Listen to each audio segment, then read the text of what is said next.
中国大龄剩女的觉醒究竟能有多可怕？现如今大龄剩女已经达到了惊人的1亿人，部分相亲市场男女比例更是高达1比40，这几乎和考公考编的录取比例接近。而大龄剩女的结局一定是有家无室，这就是如今相亲市场上血淋淋的真相。董佳琪38岁，北京人，既万千宠爱于一身的她，从小家境优渥，衣食无忧。如今虽然还没结婚，但她却依旧还像一个小姑娘一般，家里光是 Hello Kitty 的收藏就高达上万件。而就是这样一个充满童真的小公主，竟还能做到家务劳动样样齐全，甚至还能在父母做饭时主动上前帮忙。我刚把碗洗完了，你看看，多能干的孩子，把碗都会洗了。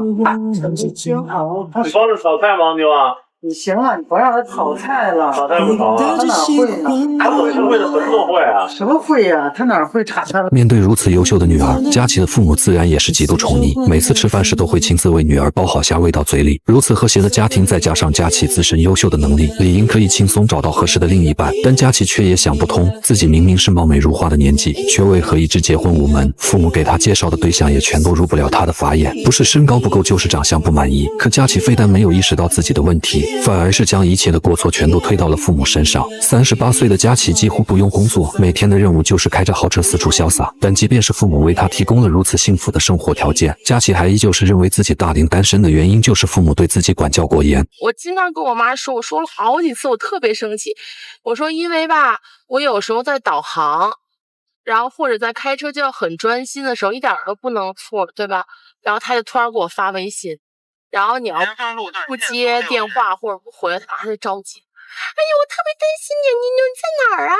而佳琪的母亲也是很不理解当今社会的风气，她认为现在的男孩不会奋不顾身地追求一个女孩，自己的女儿国色天香，楚楚可人，但却从来没有一个男孩对她表露真心。可眼看着自己身边的朋友都陆陆续续的结婚生子，佳琪也开始变得焦虑起来。没办法，她也只好通过运动来缓解自己的压力，并且佳琪的父亲为了安慰女儿，甚至还主动上前指导动作。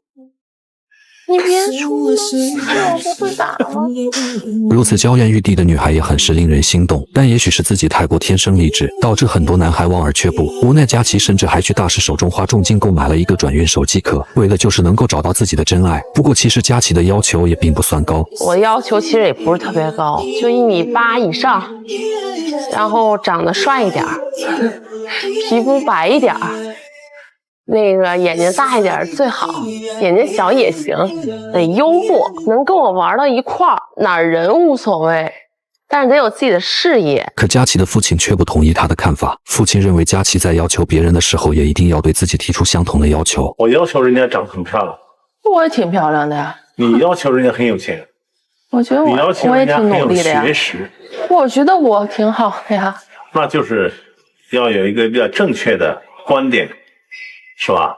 因为旁观者清嘛。眼看着女儿油盐不进，父亲便向女儿引经据典地讲起了名人的故事。他认为财富不是最重要的，只有道德才干才是衡量一个人的标准。现如今快餐式的关系让本是崇高的爱情变得一文不值，原来的东西坏了人们会选择修一修，可现在人们却只会直接扔掉换新。正是因为佳琪看透了爱情的真谛，他才开始对相亲要求越来越高，但每一次的线下相亲活动却都让佳琪无比失望。你期待哇，下面我会不会碰到一个好的，结果发现你不觉得一波还没不是一波吗？就我坐在那儿我都难受，如坐针毡，你知道吗？可随着年龄的不断增长，佳琪终于意识到了自己需要独立，于是她便独自搬到了位于北京二环的另一套房子。这一次她开始打扫卫生，决心不断地提升自己，希望在40岁之前能有一个白马王子注意到她这个白雪公主。这么爱干净一个人，就找不着对象。你说空有一身武艺，我给谁收拾呢？特别希望有一个人骑着白马，踏着七彩祥云过来跟我说，我终于来接你了，你就是我一生的老婆。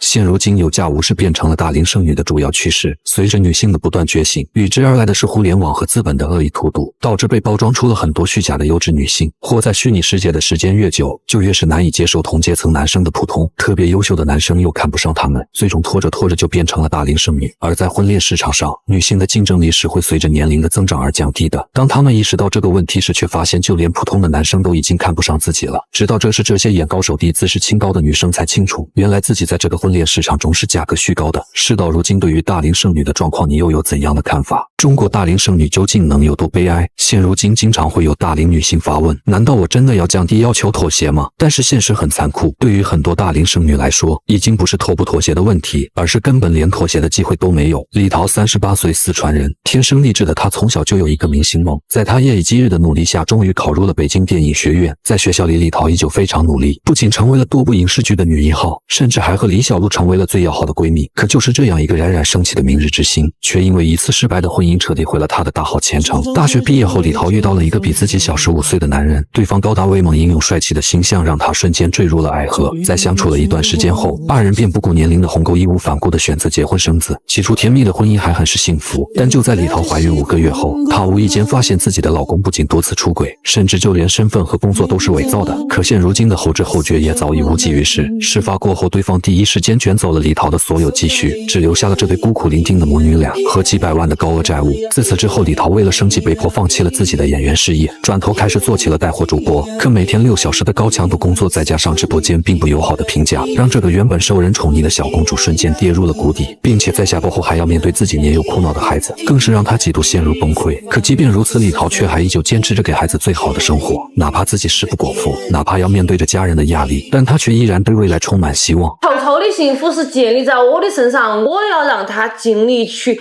100%的一个力量去让他幸福，晓得吧？让他。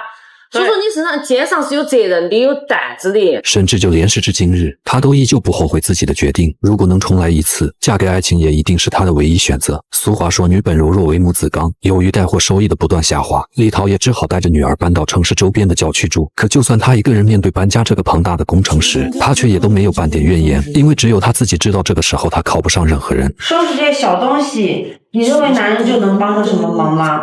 并不一定。所以你不能说因为我现在很弱小，或我现在需要帮忙，然后我就去找一个男朋友。可即便是这样一名优秀的大龄剩女，但却也遭到了旁人的口诛笔伐，这其中更是充斥着一些褒贬不一的声音。有人说她都已经2婚带孩子了，何必再有那么多的要求？可也有人支持她的坚强和不再将就，就算面对着搬家工人的恶意加价，以及母女俩孤苦伶仃的生活环境，她却也从不会抱怨和放弃，因为她必须成为女儿唯一的依靠。我今天要搬新家了。该是这样吧。好啊。可命运却是世间最无情的捉弄。对于单亲妈妈来说，孩子生病无异于是切肤之痛。年仅5岁的女儿突发泌尿疾病，急需手术。如今省吃俭用的李桃也早已不在意高昂的挂号费用。泌尿科专家号，在买的，挂吗？挂。幸运的是，在专家的诊断下，女儿有极高的康复几率。但此刻孤苦伶仃、无依无靠的李桃，也只能默默承担起一切生活的重任。为了赚取女儿的手术费用，甚至就连在女儿手术期间，李桃也要马不停蹄地赶回家中直播带货，随后再在女儿清醒的第一时间赶回医院。播完我就回医院来，就是我要让她在睁开眼睛的时候就能看到我。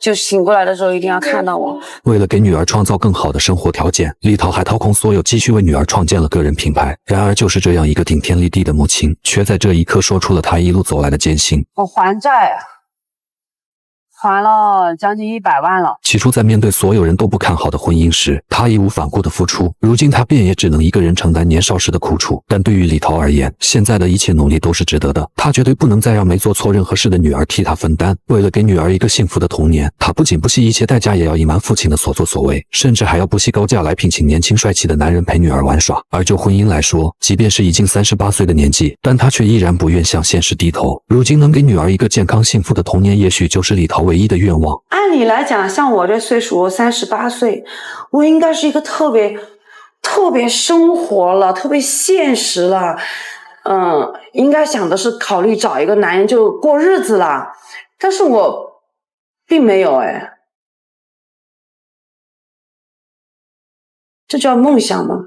这可能就是梦想。她也许就是大龄剩女中最伟大的典范，勇于打破传统观念对两性的束缚。可她的故事和经历又何尝不是一种悲哀呢？现在的女孩究竟能有多现实？没有颜没有钱还对人不好，个头又不高，那这样的人我是看不上的。你觉得我是一个物质女吗？那肯定不是的。是就像你这样的，你就倒贴钱我都不要，为什么？对，所以你单身啊？对，我单身我就活该单身，你也活该单身。我不活该单身，我可以选呀，我可以有很多选啊。在当今社会，也许钱并不是万能的，但对于结婚来说，没有钱是万万不能的。女孩名叫红梅，今年34岁，是一个北漂的山东女孩。从小出生自农村的她，即使没有富足的家庭条件，但却依旧凭借着自己不断的努力，考上了中国人民大学。毕业后就职于一家民营企业，如今的她早已是一名都市白领，事业上小有成就后，红梅也终于意识到了自己的年龄问题。为了不让自己成为大龄剩女，没办法，红梅也开始奔波于各大相亲场所。本以为自己肤白貌美会是香饽饽一般的存在，但没想到相亲的男生不仅少之又少，甚至根本就没有几个人能看上自己。眼看着如此尴尬，红梅也只好以自己忙于工作为由开脱。她总是说将重心放在事业上，可也只有她知道自己内心的焦急。为了能尽快谈一场恋爱，红梅甚至开始渴望从书本上获取恋爱的方法。在一次过年回家的火车上，红梅碰到了一对比自己小很多，但却早已结婚生子的夫妻。更没想到结婚心切的红梅上来就开始嘲讽起对方的爱情。92年的，结了婚之后就被摧残成这样了。我们都是初恋，高中同学。眼看着自己被对方用现实所压倒，红梅也只好开始用书本上的知识应对。爱是恒久忍耐，又有恩慈；爱是不嫉妒，不自夸，不做害羞的事，不张狂；爱是永不止息。哎，发现我们都懂了一堆道理，然后仍然过不好自己。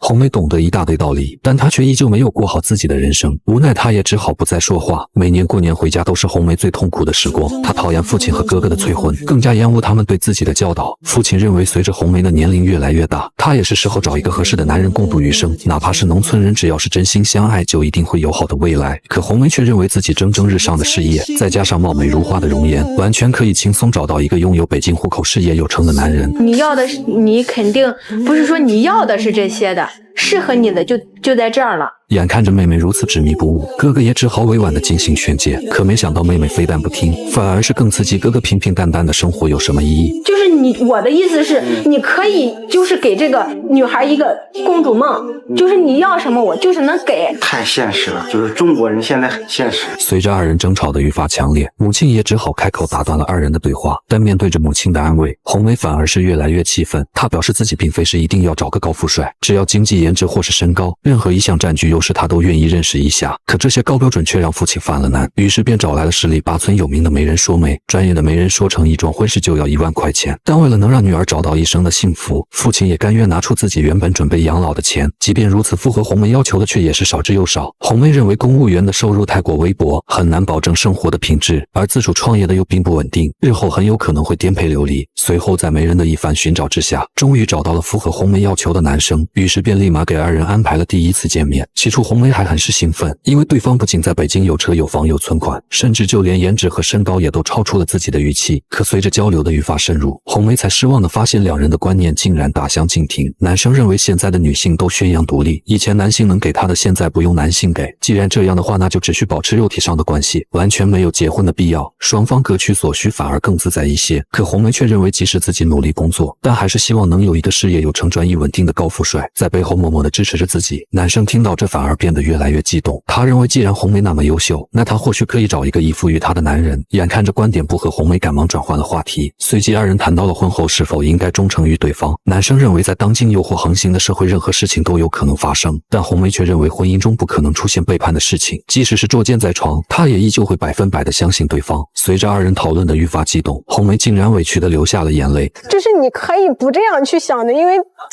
我只是觉得你太阴暗了，怎么可以那样去想呢？不是因为太阴暗，我个人觉得是因为你可能过得太光明了。就这样，二人由于观念不合，无奈也只好不欢而散。这一次，红梅不再渴望遇到爱情，而是将所有的精力都放在提升自己上。她给自己规划1年内要阅读96本书，并且在学习一些会计、法律、金融等方面的知识。她坚信，只要自己越来越优秀，就一定能找到好的伴侣。我觉得自己更好的时候，最起码，他优秀，我也不差呀。可原本崇高的爱情，难道真的要被所谓的物质问题所玷污吗？或者说大龄剩女真的能如愿找到自己的白马王子吗？事到如今，对于现实的爱情，你又有怎样的看法？我真服了，大龄剩女真的是太敏感了。家人们，你们别看我在视频里天天怼天怼地，其实现实生活中我还是很谨慎很温柔的。特特别是不得已跟年龄超过35岁还未婚的小女孩接触的时候，我真的是如履薄冰，大气都不敢喘一下。即使这样谨慎，今天上午咨询的时候，我还是被碰了一鼻子灰。这个咨询者是88年的女孩，是我妹妹的高中老师。我姨听说我现在做婚恋这行做的还不错，觉得我肯定有不少资源，就想着送个人情，让我帮忙留意一下。因为这个老师呀是龙年出生的，咱们就姑且叫她小龙女吧。小龙女一开始非常客气，非要约我吃饭。见到她本人，我也是觉得，咋说呢？这跟我姨说的挺漂亮的，身材好不太一样。这素着一张脸就出来了，才37岁，看起来比我这个39岁的还要沧桑，而且戴着黑框眼镜，剪着短发，真的看不出来有一点女孩子的样子。我说，没有说短发不好的意思啊，但是确实普遍男生们都喜欢长发。他呢，小学时候母亲就去世了，父亲再娶后，他就跟爷爷奶奶一起生活。就在去年，父亲也去世了。本身我是挺同情他的，没想到研究生学历的老师居然还是特别敏感。我刚说了一下他这个头发的问题，你就说我不尊重女性，不要把女性给定义，谁规定女生就一定要留长发的？你说姑娘，我没想要赚你钱的意思啊，就是家里人托我本身我也是抱着一个就是帮助你的这么一个心态去的啊。就是你不信，你们问一下评论区的这个小哥哥们，是喜欢长发还是喜欢短发，对吧？这个不是我说的，而且我也没说别的。哎，这个小姑娘就很生气的把我给删除了，我真是生了一肚子气啊！以后就是再有这样的，你们想拿我去送人情不要紧，但是请帮忙我介绍低于30岁的女孩子啊，可以免费，高于30岁的就算了吧啊，我怕我这个头发白的更多。再见。